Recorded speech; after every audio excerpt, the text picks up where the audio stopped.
नमस्कार। आज अपने कक्षा 12 की राजनीति विज्ञान की दूसरी इकाई, जिसका पहला अध्याय है संसद, लोकसभा और राज्यसभा। इसमें अपना एक जो है बिंदु बीच में रहा है, उसको अपने पूरा करते हैं। लोकसभा जो है अपना नया टॉपिक है। इस लोकसभा के बारे में जो है अपने अध्ययन करते हैं। संसद के जो है दो सदन हैं, लोकसभा, राज्यसभा। राज्यसभा के बारे में अपने पहले पढ़ लिया है। अब बात करेंगे अपने लोकसभा के बारे में। तो लोकसभा के कुछ नाम हैं जो एक प्रकार से पेपर में पूछे जाते हैं। इसे निम्न सदन कहा जाता है, इसे लोकप्रिय सदन कहा जाता है। जी हाँ। और अस्थायी सदन भी इसका एक प्रकार से अलग से नाम है। निम्न सदन क्यों है? क्योंकि इसके सदस्यों की जो आयु है वो राज्यसभा के सदस्यों से थोड़ी कम होती है। न्यूनतम जो आयु योग्यता है उसमें 30 वर्ष न्यूनतम आयु योग्यता है, तो इसमें एक प्रकार से 25 वर्ष आयु योग्यता मानी जाती है। तो इस वजह से इसको निम्न सदन कहा जाता है। लोकप्रिय इसलिए क्योंकि इसके जो नेता जो चुने जाते हैं वो अपने आप में जनता द्वारा प्रत्यक्ष वोट देकर एक प्रकार से उनका निर्वाचन किया जाता है। और तीसरा है अस्थायी सदन। ये इसलिए है क्योंकि इनका एक प्रकार से कार्यकाल है। वैसे अमूमन 5 वर्ष अपने मानते हैं, लेकिन यदि लोकसभा का बहुमत यदि गिर जाए तो 5 साल से पहले भी एक प्रकार से इस सदन को भंग कर दिया जाता है। इस वजह से ये अपने आप में क्या जी, अस्थायी सदन के तौर पर माना जाता है। अब इसकी जो है एक प्रकार से सदस्य संख्या की यदि बात करें तो सन 2026 तक राज्यसभा में भी ऐसा ही था, इसमें भी ऐसा है। सन 2026 तक जो लोकसभा सदस्यों की मैक्सिमम जो एक प्रकार से जो संख्या है, अधिकतम संख्या, वो 552 रखी गई है। ठीक है जी। और इसमें जो है एक प्रकार से वर्तमान में जो सदस्य संख्या है वो अपने आप में कितनी है जी, 545 एक जो है अपने आप में वर्तमान में इसकी सदस्य संख्या है। अब ये जो 545 लोग हैं, इनमें से कौन से कहाँ से एक प्रकार से निर्वाचित होते हैं, तो उनके बारे में अपने बात करते हैं। सबसे पहले याद रखना है कि राज्यों से जो है निर्वाचित होने वाले जो सदस्य हैं उनमें सबसे ज़्यादा किसके हैं, और क्रमानुसार अपने पढ़ते आएंगे। और राजस्थान चूंकि अपने राज्य का एक प्रकार से बारे में थोड़ा जानकारी जरूरी है, तो उसके बारे में अपने अध्ययन करेंगे। 530 जो है 28 राज्य हैं वर्तमान में, तो उन 28 राज्यों से 530 एक प्रकार से सदस्यों का निर्वाचन होता है, जिसमें यूपी सबसे ज़्यादा है, 80 सदस्य। महाराष्ट्र में 48 जो है सदस्य हैं, लोकसभा सदस्य, जिसको अपने सांसद बोल देते हैं। और पश्चिम बंगाल से 42 सदस्य, इसी तरीके से आंध्र प्रदेश से 42 सदस्य, बिहार से 40 सदस्य, और राजस्थान से आपको याद रखना है जो है 25 सदस्य अपने आप में लोकसभा के लिए निर्वाचित होते हैं।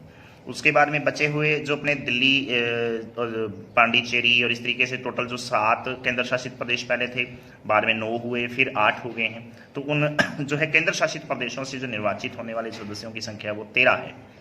तो 13 सदस्य जो है केंद्र शासित प्रदेशों से, उनमें से दिल्ली में सबसे ज़्यादा है, 7 सदस्य दिल्ली से जो एक प्रकार से निर्वाचित होते हैं।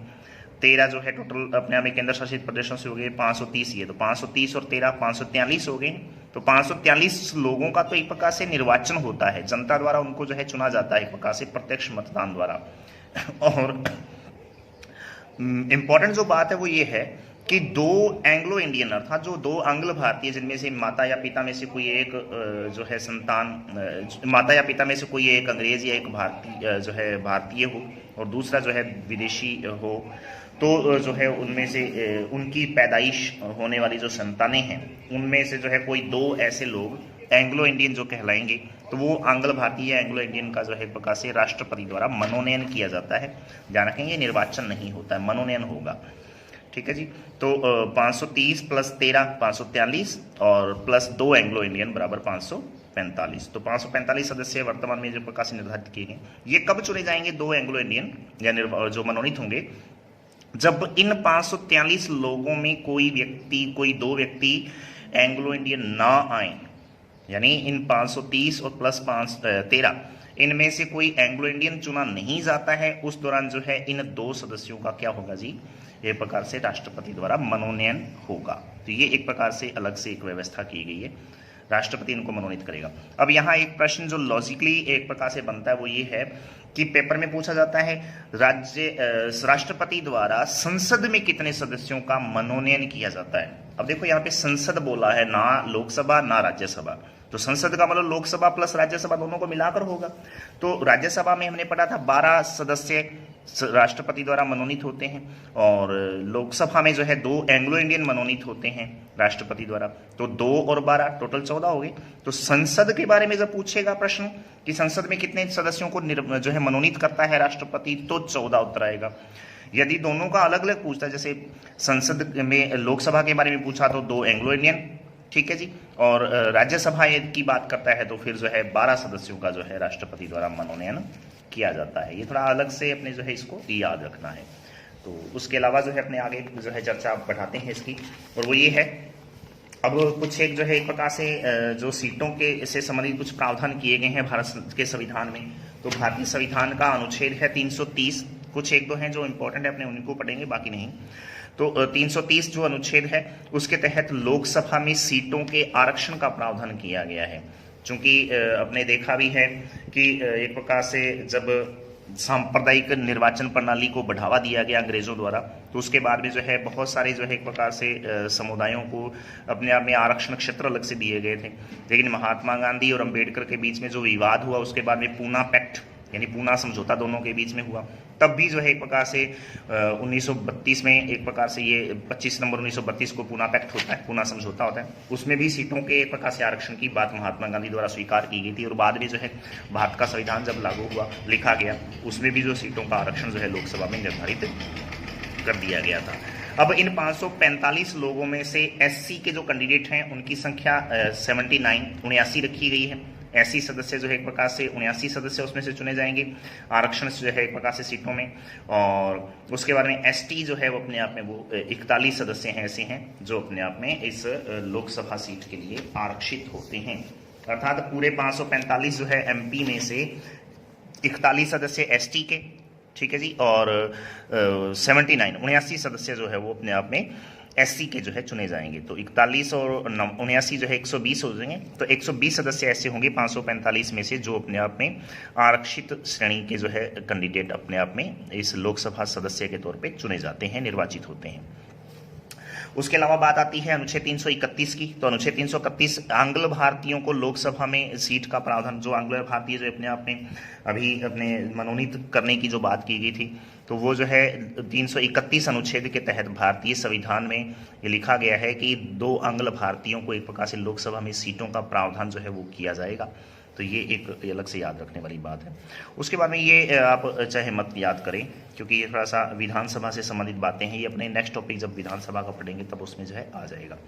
तो राज्यपाल द्वारा मनोनीत और ये सारी चीज़ें जो है, सरकारी सेवाओं में आरक्षण का प्रावधान जो है अनुच्छेद 335 है, तो ये भी कोई खास नहीं है अपने, क्योंकि लोकसभा का टॉपिक जो मेन पढ़ रहे हैं तो उसी को अपने मद्देनजर रखते हुए इसको छोड़ रहे हैं।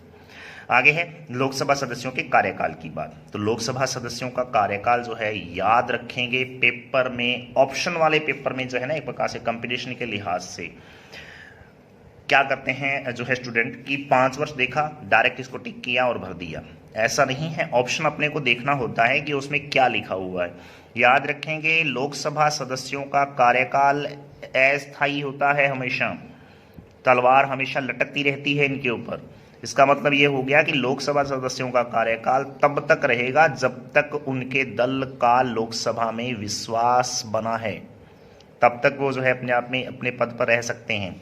और यदि 5 वर्ष से पहले उनका विश्वास एक प्रकार से चलता रहा और बहुमत जो है एक प्रकार से उनका गिर जाता है, तो अपने आप में लोकसभा सदस्यों को अपना कार्यकाल जो है त्यागना पड़ता है, और वो अपना त्याग जो है कार्यकाल बीच में जो है छोड़ देते हैं। इसीलिए कहा जाता है, बहुत महत्वपूर्ण बात यहाँ पर याद आ रही है कि लोकसभा सदस्यों के लिए कहा जाता है कि लोकसभा के सदस्य एक साथ तैरते हैं और एक साथ ही डूब जाते हैं। ये बहुत इंपॉर्टेंट बात है। क्यों कहा जाता है? क्योंकि इनको जो है एक प्रकार से इनका विश्वास जब तक रहेगा लोकसभा के अंदर, यानी बहुमत दल के अंदर, क्योंकि अपने ये एक सूत्र है याद रखने वाला बहुत महत्वपूर्ण, और वो ये है कि लोकसभा सदस्यों के लिए क्या होता है कि 1/2 + 1 का बहुमत जो है साधारण बहुमत होता है, और ये बहुमत होना बहुत जरूरी होता है किसी भी एक प्रकार से जो है दल में अपने आप में सदन में अपनी सदस्यता को कायम रखने के लिए, खासतौर पे लोकसभा के लिए। तो 545 सदस्य टोटल हैं। इन 545 का 1/2 प्लस एक वाला जो बहुमत है वो होना बहुत जरूरी है। तो 545 का 1/2 लगभग 171 के आसपास आ रहा है, 171-72 के आसपास, प्लस एक मतलब 172 से प्लस सीटें होना 272 से प्लस जो है सीटें होना जो है जरूरी होता है। तो ये एक प्रकार से याद रखने वाली बात है कि लोकसभा सदस्यों का जो कार्यकाल है वो अपने आप में 5 वर्ष आप नहीं बोलेंगे। उत्तर क्या होगा, लोकसभा में बहुमत के विश्वास तक अथवा 5 वर्ष, इसलिए ऑब्लिक करके लिखा हुआ है 5 वर्ष अथवा 5 वर्ष, ये अपने बोलेंगे। तो जब भी पेपर में प्रश्न आए तो आप इसी तरीके से इसका जो है उत्तर थ्योरी में भी इस तरीके से लिखेंगे, और जब ऑप्शनल टाइप पेपर में प्रश्न आता है तो आपको ऑप्शन देखना है, यदि ये लिखा है तो उत्तर यही करेंगे। 5 वर्ष भी लिखा है और ये भी लिखा है, दोनों ऑप्शन में, 2 ऑप्शन है, एक में ये लिखा है और एक में ये लिखा है, तो फिर उत्तर 100% यही करना है हमें, लोकसभा में विश्वास तक, ठीक है, बहुमत के विश्वास तक। और यदि ये ऑप्शन में नहीं है तो फिर अपने पास एक ही चॉइस बनती है कि वो क्या है, 5 वर्ष, ठीक है। तो ये याद रखने वाली बात है। उसके बारे में बात आती है इनकी योग्यता की बात, तो बहुत इंपॉर्टेंट है योग्यता के बारे में जो है पेपर में प्रश्न जो है पूछा जाता है। याद रखेंगे इनकी योग्यता, भारत का नागरिक होगा, पागल या दिवालिया नहीं होगा, किसी लाभ के पद पर कार्यरत नहीं होगा, ये नॉर्मल योग्यताएं हैं। ये हमेशा जो है आपको, चाहे राष्ट्रपति का पद देख लो, चाहे आप लोकसभा, राज्यसभा, किसी भी प्रकार का पद देख लो, उसमें तो आएगा ही आएगा। उसके अलावा जो है अदरवाइज एक याद रखने वाली बात यह है, इनकी योग्यता में सबसे महत्वपूर्ण बात है इनकी आयु से संबंधित। तो इनकी आयु 25 वर्ष से अधिक जो है हो 25 वर्ष से कम नहीं होनी चाहिए। तो न्यूनतम एक प्रकार से इनकी आयु योग्यता है वो जो है 25 ईयर्स रखी गई है, 25 वर्ष रखा गया है इसको, ठीक है। राज्यसभा के लिए 30 था तो इसमें 25 वर्ष हो गया, इसीलिए इसको जो है एक प्रकार से निम्न सदन कहा गया है। अगली बात आती है कि लोकसभा में जो है मतदाताओं की आयु जो है बहुत इंपॉर्टेंट है, पेपर में डायरेक्ट पूछा जाने वाला सवाल है ये। लोकसभा में जो मतदाता हैं, जो वोट देने वाले लोग हैं, जनता जिसको बोलते हैं, तो वयस्क मताधिकार का एक प्रकार से जो संशोधन किया गया था, 61वां संविधान संशोधन 1989। तो लोकसभा में मतदाताओं की आयु 61वें संविधान संशोधन 1989 द्वारा 21 वर्ष उस समय पहले थी और उससे घटाकर कितनी कर दी गई जी, 18 वर्ष कर दी गई। अब एक प्रकार से वयस्क मताधिकार वाला जो व्यक्ति है उसकी न्यूनतम आयु जो है वो 18 वर्ष, और उससे ऊपर जो है वो कितने भी साल का हो, अपने आप में उसका वोटर आईडी में नाम है और मतदाता सूची से संबंधित उसका पहचान पत्र बना हुआ है, वोटिंग कार्ड, तो वो जो है अपना मतदान कर सकता है। ऐसा एक प्रकार से प्रावधान किया गया है इस 61वें संविधान संशोधन 1989 द्वारा। तो उस समय जो है राजीव गांधी भारत के प्रधानमंत्री हुआ करते थे, तो उनके जो है कार्यकाल में ये 61वां संविधान संशोधन हुआ था। पेपर में डायरेक्ट पूछा जाने वाला सवाल है, याद रखेंगे। तो 21 से घटा के 18 वर्ष कब की गई है, 61वें संविधान संशोधन 1989 द्वारा राजीव गांधी के प्रधानमंत्रित्व काल में। ये योग्यता है, याद रखेंगे आप, आयु सीमा की 25 वर्ष। उसके बारे में बात आती है शपथ दिलाने का काम। तो याद रखेंगे लोकसभा के जो है सदस्यों को शपथ दिलाने का काम जो है वो अपने आप में राष्ट्रपति द्वारा या फिर राष्ट्रपति द्वारा मनोनीत किसी व्यक्ति द्वारा जो है उनको शपथ दिलाई जाती है, बहुत इंपॉर्टेंट है। अब यहाँ पर जो एक प्रकार से सदस्यों की यदि बात करें ना, तो उन सदस्यों में मंत्रियों को जो है एक प्रकार से राष्ट्रपति जो है वो क्या है जी, शपथ दिलवाता है। बाकी सारे सदस्यों को शपथ नहीं दिलवाता है एक प्रकार से, क्योंकि बाकी सारे 545 लोगों को एक एक करके वो शपथ दिलवाए तो बहुत एक प्रकार से टाइम वेस्ट होता है। इसलिए 545 का 15% लगभग 70 से 78 के आसपास जो है एक प्रकार से सदस्य बनते हैं, 78 से 80 के बीच में। तो उन लगभग 80 मान लेते हैं अपने, तो उन 80 लोगों को एक प्रकार से बारी बारी से वो जो मंत्री परिषद के जो सदस्य हैं उन मंत्रियों को जो है एक प्रकार से राष्ट्रपति द्वारा और या फिर राष्ट्रपति द्वारा जो मनोनीत कोई व्यक्ति है, किसी व्यक्ति को वो खड़ा कर देता है कि आप मेरी जगह पे जो है खड़े होकर एक प्रकार से शपथ दिलवा दीजिए। तो ऐसा व्यक्ति जो है एक प्रकार से उनको शपथ दिलवाता है। तो डायरेक्ट पेपर में प्रश्न पूछा जाएगा, लोकसभा के मंत्रियों को जो है शपथ कौन दिलाता है, राष्ट्रपति। उत्तर इतना याद रखना है बस। तो शपथ दिलाने का काम राष्ट्रपति का है। बाकी सारे सदस्यों को जो शपथ दिलवाता है तो वो लोकसभा स्पीकर द्वारा है, यार जिसको लोकसभा अध्यक्ष कहा जाता है, वही इसको जो है एक प्रकार से शपथ दिलवा देता है। अब त्याग पत्र की बात करें तो बात हो ही चुकी है। लोकसभा सदस्य अपना त्याग पत्र हमेशा ही लोकसभा स्पीकर को, ठीक है जी, देते हैं। तो त्याग पत्र देना होगा तो स्पीकर को ही एक प्रकार से त्याग पत्र दिया जाता है। अब लोकसभा के प्रमुख पदाधिकारियों की बात करें तो पेपर में डायरेक्ट पूछे जाने वाले सवालों में जो है प्रश्न यही है। प्रमुख पदाधिकारियों में सबसे पहला व्यक्ति है लोकसभा अध्यक्ष, या जिसको अपने लोकसभा स्पीकर भी कहा जाता है। अनुच्छेद 93 में जो है एक प्रकार से इस लोकसभा अध्यक्ष का जो है प्रावधान किया गया है। एक इससे संबंधित एक जो है कोई खास एक पद्धति है जिसको अपनाया जाता है, वो क्या है, इस लोकसभा अध्यक्ष का चुनाव कैसे होता है। तो ये है कि एक प्रोटेम या फिर अस्थायी स्पीकर की पहले नियुक्ति राष्ट्रपति द्वारा की जाती है। प्रोटेम स्पीकर या फिर अस्थायी स्पीकर की नियुक्ति राष्ट्रपति द्वारा की जाएगी। जो लोकसभा में सबसे वरिष्ठ एक प्रकार से सदस्य होता है पूर्व की लोकसभा का, जो पिछली लोकसभा जो एक प्रकार से अपने आप में उसका कार्यकाल पूरा हुआ है, उस लोकसभा का अपने आप में वरिष्ठतम सदस्य होता है। और वो जो है एक प्रकार से वरिष्ठतम सदस्य नई लोकसभा के एक प्रकार से स्पीकर का अपने आप में उसको शपथ दिलवा देता है।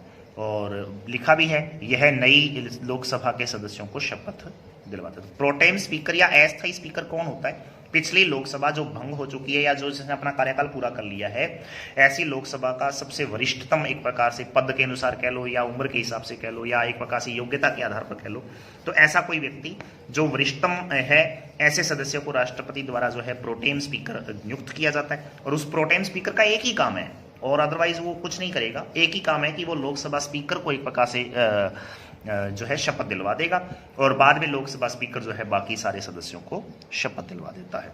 मुख्य स्पीकर का जो चुनाव है लोकसभा द्वारा जो है साधारण बहुमत से अपने आप में अपने आधार पर किया लिया जाता है। जैसे मान लो 545 सदस्यों को चुनकर भेजा गया संसद में, ठीक है जी, लोकसभा में, और वो 545 सदस्य खासतौर पे यही होता है कि जिस दल की सरकार बनी है उसी दल में से कोई एक व्यक्ति को जो है लोकसभा स्पीकर बनाया जाता है और वो उस व्यक्ति को जो है साधारण बहुमत से प्रकार से उसकी सहमति से या आम सहमति से जो उसको लोकसभा का स्पीकर बना दिया जाता है। जैसे वर्तमान में जो है श्री ओम बिरला जो कि कोटा लोकसभा क्षेत्र से जो है चुने गए हैं, तो वो अपने आप में वर्तमान की जो लोकसभा चल रही है उसके जो है एक प्रकार से मुख्य लोकसभा अध्यक्ष हैं या फिर स्पीकर जो है वो नियुक्त किए गए हैं।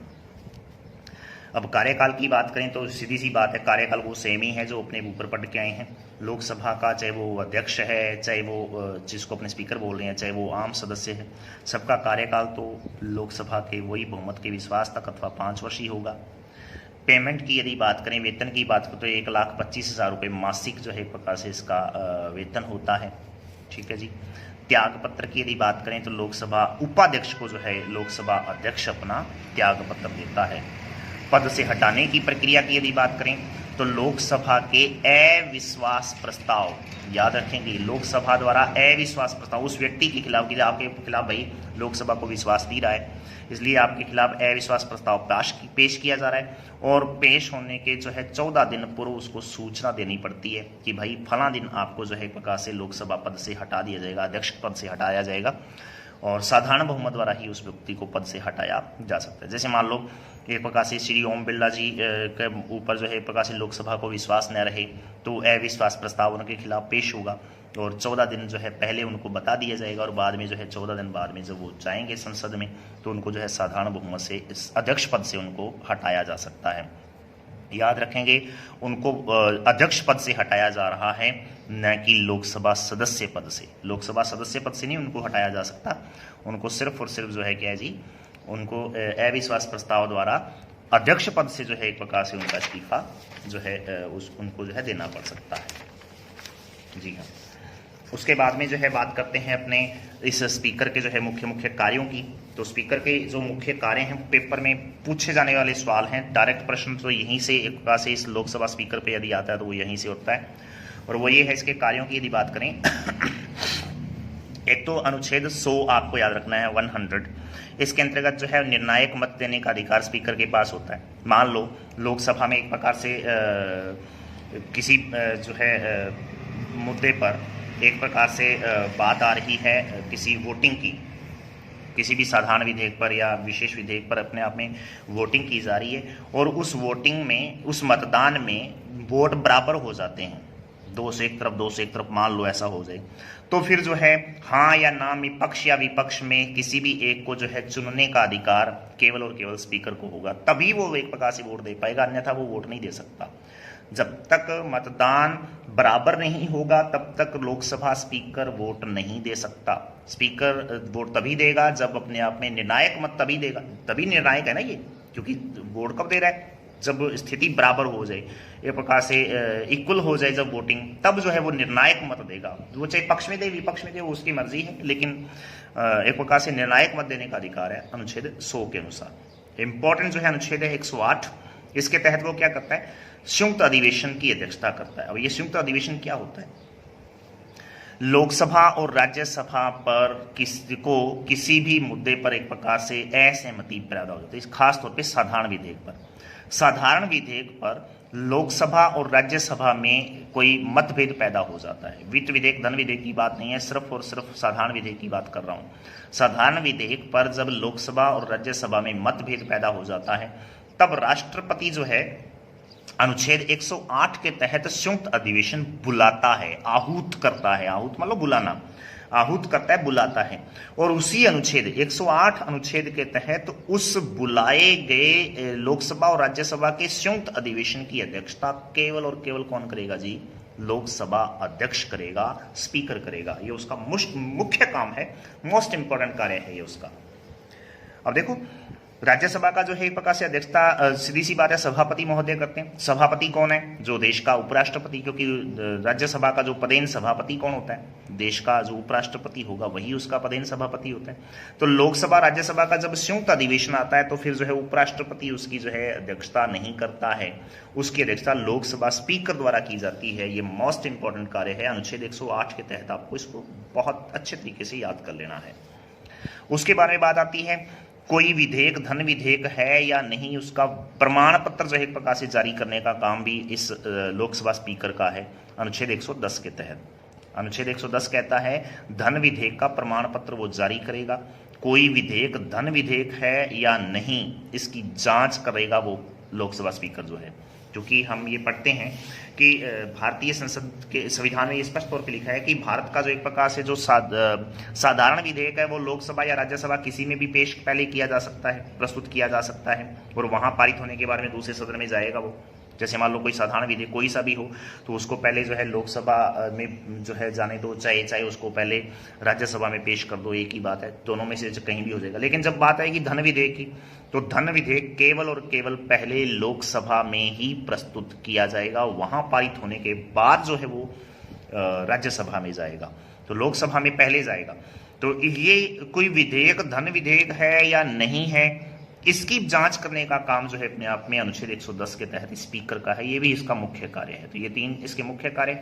उसके बारे में बात आती है, लोकसभा की वेतन भत्तों की समिति को छोड़कर बाकी समितियों की नियुक्ति भी जो है एक प्रकार से इस स्पीकर द्वारा ही की जाती है।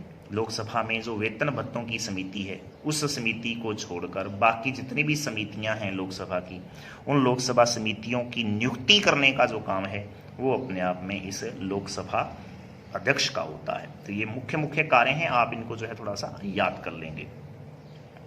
अब बात करते हैं कि जो अपने उनके ऊपर अविश्वास प्रस्ताव जो पेश करने की जो बात अपने की गई थी, उसी के बारे में जो है थोड़ी बात चर्चा जो है नोट अपने यहाँ पर कर लेते हैं। थोड़ा पीछे रह गया था थोड़ा, और वो ये है कि यदि जो है स्पीकर के विरुद्ध अविश्वास प्रस्ताव विचाराधीन है, अभी चल रहा है पूरा, उसके जो है ऊपर अविश्वास प्रस्ताव पूरी तरह से पारित नहीं हुआ मान लो, तो विचाराधीन है, तब उसे लोकसभा के संयुक्त अधिवेशनों की अध्यक्षता करने का अधिकार नहीं होगा। अर्थात 108 अनुच्छेद के तहत वो संयुक्त अधिवेशन की अध्यक्षता जो कर रहा है, वो उसको अध्यक्षता जो है करने का अधिकार तब उसके पास नहीं होगा जब उसके पास अविश्वास प्रस्ताव जो है उसके खिलाफ विचाराधीन है, कि उसको हटाने की प्रक्रिया। मान लो आज पहला दिन है और उसको 14 दिन बाद में ये कहा जाएगा कि आप 14 दिन बाद में उसको कह दिया कि आप फलां तारीख को, आज से ठीक 14 दिन बाद में जो है आइए और आपके खिलाफ अविश्वास प्रस्ताव पेश किया जाएगा और आपको पद से हटाया जाएगा। और उसी दौरान मान लो 3 दिन गुजरे और फिर जो है संयुक्त अधिवेशन बुला लिया राष्ट्रपति ने, तब जो है ऐसे स्थिति में वो अविश्वास प्रस्ताव के चलते इस जो है संयुक्त अधिवेशन की अध्यक्षता का अधिकारी नहीं होगा। तब कौन करेगा? तो उपाध्यक्ष जो होता है वो अपने आप में जो है अध्यक्षता करेगा। फिर उस कंडीशन में याद रखने वाली बात है, जो जीके के हिसाब से यदि देखें तो गणेश वासुदेव मावलंकर जो हैं वो 1952 से 1956 तक भारत की पहली लोकसभा के अध्यक्ष थे। गणेश वासुदेव मावलंकर, ठीक है जी, तो वो उसके जो है अध्यक्ष थे उस समय। और उसके बाद में जो है बात आती है वर्तमान में जो इसके जो लोकसभा अध्यक्ष हैं तो सुमित्रा महाजन नहीं है, आप इनको जो है काट देंगे यहाँ पर। सुमित्रा महाजन पिछली जो है लोकसभा की अध्यक्षता कर रही थी, अब जो है एक प्रकार से लोकसभा की अध्यक्षता जो है आ गई है श्री ओम बिड़ला जी के पास। ओम बिड़ला जो कि अपने आप में लोकसभा में एक अध्यक्ष पद पर जो है वर्तमान में कार्यरत हैं और कोटा लोकसभा क्षेत्र से जो है प्रकार से वो निर्वाचित हुए हैं। तो वो अपने आप में अब इसके अध्यक्ष बने हुए हैं। तो ये अपने आप में लोकसभा से संबंधित कुछ मुख्य बातें थी। आप इनको अच्छी तरह से याद करें। इससे संबंधित कुछ एक प्रश्न है, तो आपको वो प्रश्न जो है मैं दोहरा देता हूँ, फटाफट आप उनको जो अच्छी तरह से याद कर लेंगे। और प्रश्न इस तरीके से हैं। नंबर 1 बात आती है अपने लोकसभा अध्यक्ष जो है लोकसभा के बारे में। पहला प्रश्न है, लोकसभा को अन्य किस नाम से जाना जाता है, किन नामों से पुकारा जाता है, ये आपको जो है बताना है। उसके बारे में बात है, लोकसभा में राष्ट्रपति द्वारा कितने सदस्यों को मनोनीत किया जाता है, कौन से वो लोग होते हैं ये भी बताना है आपको, कितने लोगों को जो है और कौन से लोगों को मनोनीत किया जाता है लोकसभा में। तो लोकसभा सदस्यों की निर्वाचन प्रणाली क्या है उसका उल्लेख करना है आपको। लोकसभा का कार्यकाल कितना होता है ये आपको बताना है। और लोकसभा स्पीकर के कार्यों का वर्णन आपको करना है। जो भी अपने पढ़ा है इस वीडियो के अंतर्गत, लोकसभा स्पीकर के मुख्य कार्य आपको बताने हैं, लिखने हैं। ठीक है जी, तो आज के लिए इतना ही। धन्यवाद। जय हिंद, जय भारत।